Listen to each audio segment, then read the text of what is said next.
Last time हमारा discussion इस बात पे चल रहा था how we can write the tangent and normal, और उस पर कुछ इलस्ट्रेशंस भी किए थे हम लोगों ने।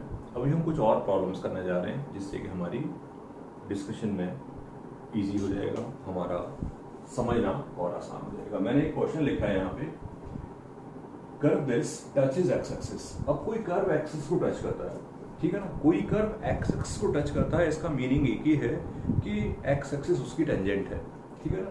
अब मुझसे कह रहे हैं कि कोई कर्व है ये, मैं इसको एफ एक्स बोल दूं। अब एफ एक्स कोई कर्व है, उसने एक्स एक्सिस को टच किया है -2,0 पे। इसका मीनिंग दो निकलता है, पहला -2,0 कर्व पे होगा, दूसरा -2 पर टेंजेंट का स्लोप 0 होगा, क्योंकि एक्स एक्सिस का स्लोप 0 होगा।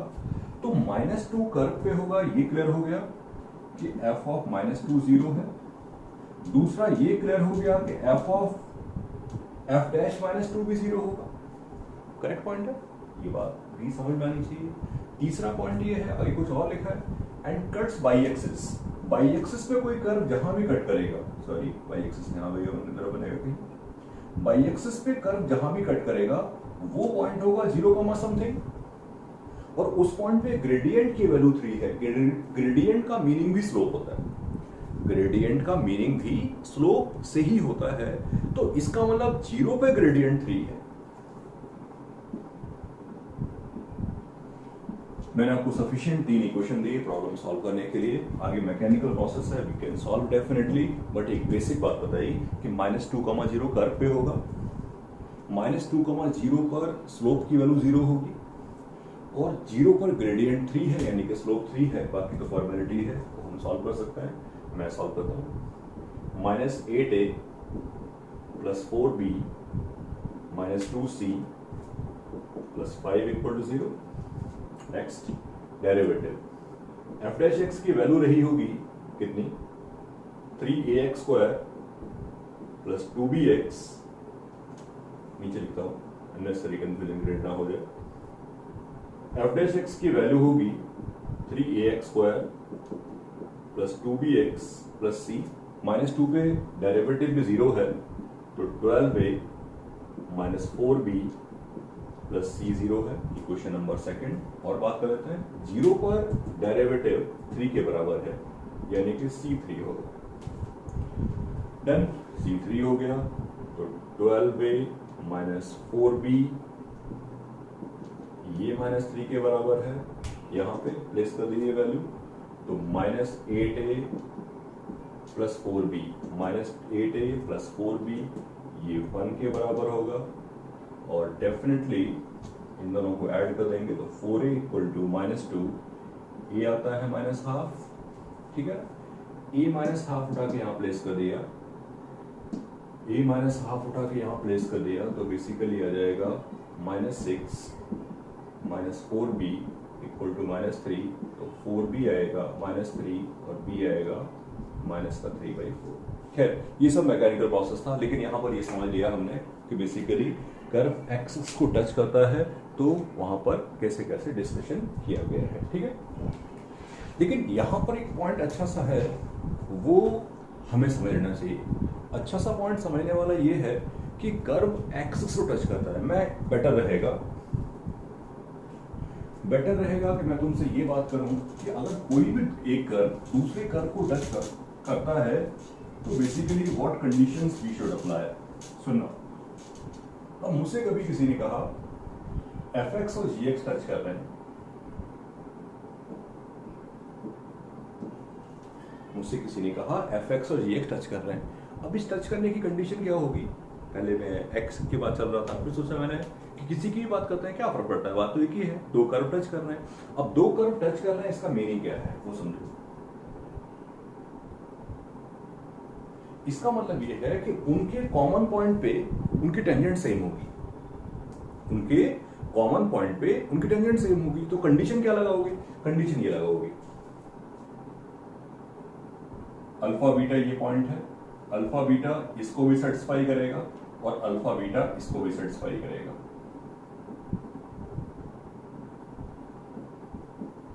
अल्फा बीटा दोनों पे लाई करना चाहिए। अल्फा बीटा दोनों अप्लाई करना चाहिए एंड अल्फा बीटा पर पहले वाले के टेंजेंट का स्लोप और दूसरे वाले के टेंजेंट का स्लोप बराबर होना चाहिए। ये है कंडीशन ऑफ टच।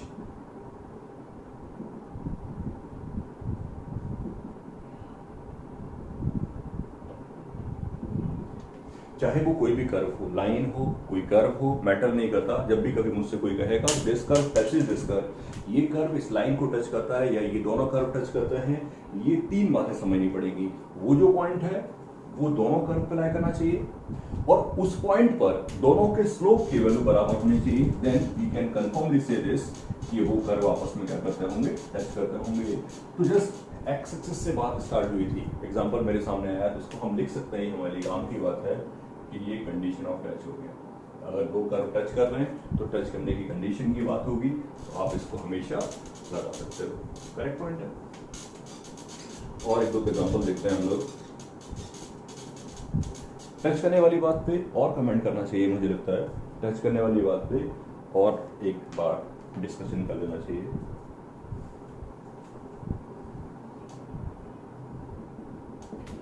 एक एग्जांपल और डिस्कस करना चाहिए इस बात पे। If straight line x plus y equal to a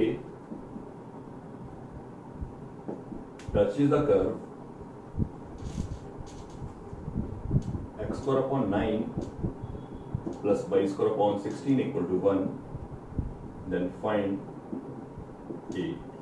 अब मुझसे कहा है किसी ने कि ये लाइन इस कर्व को टच करती है, तो ठीक है ना, ये लाइन इस कर्व को टच करती है, इसका मीनिंग एक ही निकलता है, इसका मीनिंग एक ही निकलता है कि एक ऐसा पॉइंट होगा जो दोनों में कॉमन होगा और उस पॉइंट पे दोनों का स्लोप बराबर होगा। करेक्ट पॉइंट है, आराम से बात हो जाएगी, बहुत कंफर्टेबली करते हैं। दोनों पर एक पॉइंट होगा कॉमन, इसका स्लोप निकाल लिया, 2x upon 9 plus 2y dash upon 16 equal to 0। यहां से y डैश की वैल्यू आती है minus x upon 9 into 16 upon y।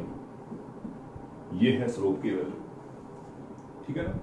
ये जो पूरी की पूरी वैल्यू है minus 16x upon 9y, it should be equal to definitely slope of line -1। Equation number 1 in terms of x and y। X और वाई में रिलेशन आपने पहला निकाल लिया।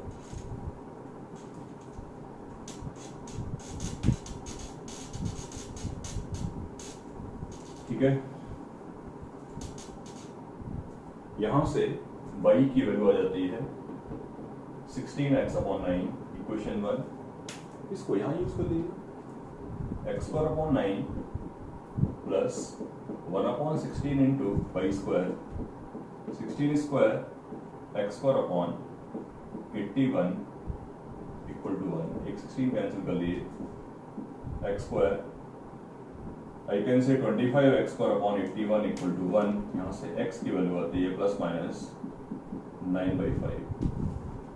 करेक्ट पॉइंट है। अब एक्स की वैल्यू प्लस माइनस 9/5 होगी तो वाई की वैल्यू हो जाएगी plus minus what, 9 cancel out हो जाएगा, 16/5। And what is A? A है आपके सामने x प्लस वाई, इन दोनों का सम, प्लस पे वैल्यू क्या होगी, दोनों को ऐड कर देंगे, it will be plus minus 5, A equal two plus minus 5। ऐसा जरूरी नहीं है इसको ऐसे ही सॉल्व करना है, इसको सॉल्व करने का अनदर वे हो सकता है। मैं ये सब बातें बताता रहता हूँ, वो इसलिए क्योंकि मिसकंसेप्शन कोई ना पाले कि यही एक तरीका है, नहीं पिछला तरीका था।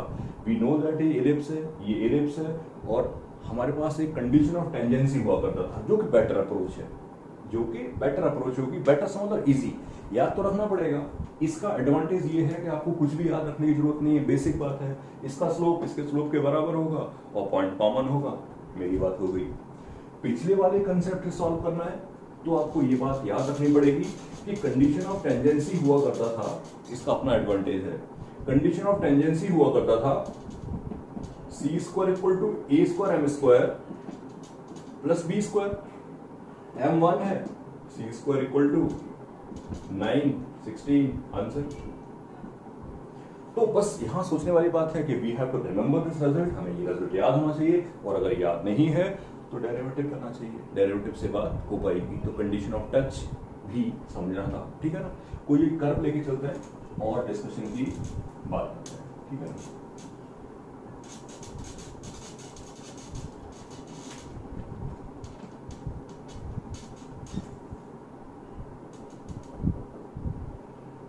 Find lambda so that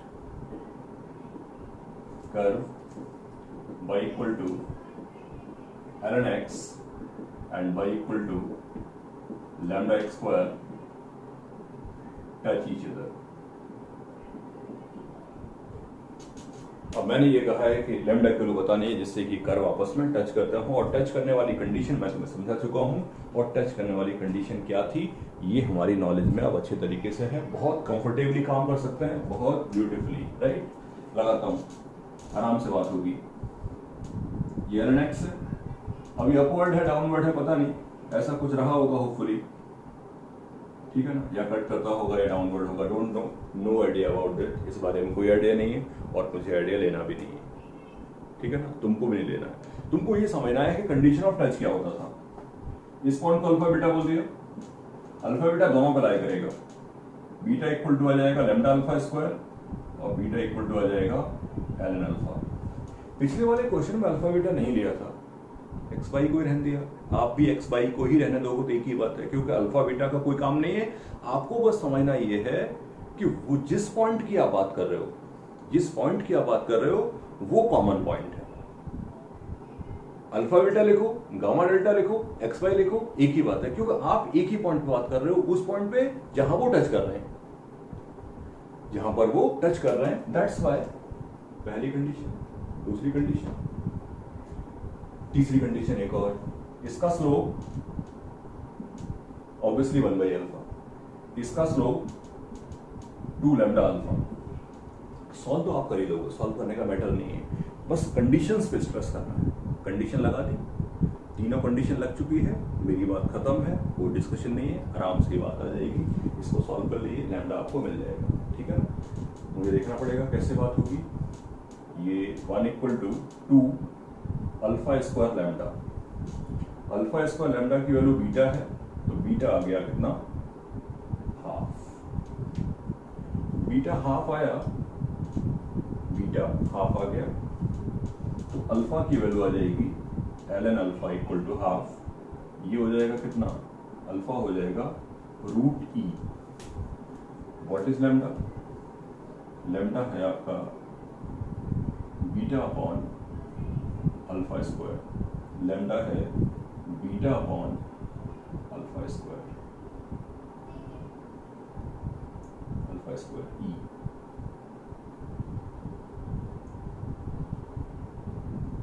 ठीक है, तो डिस्कशन कुछ नहीं है, डिस्कशन कुछ नहीं है,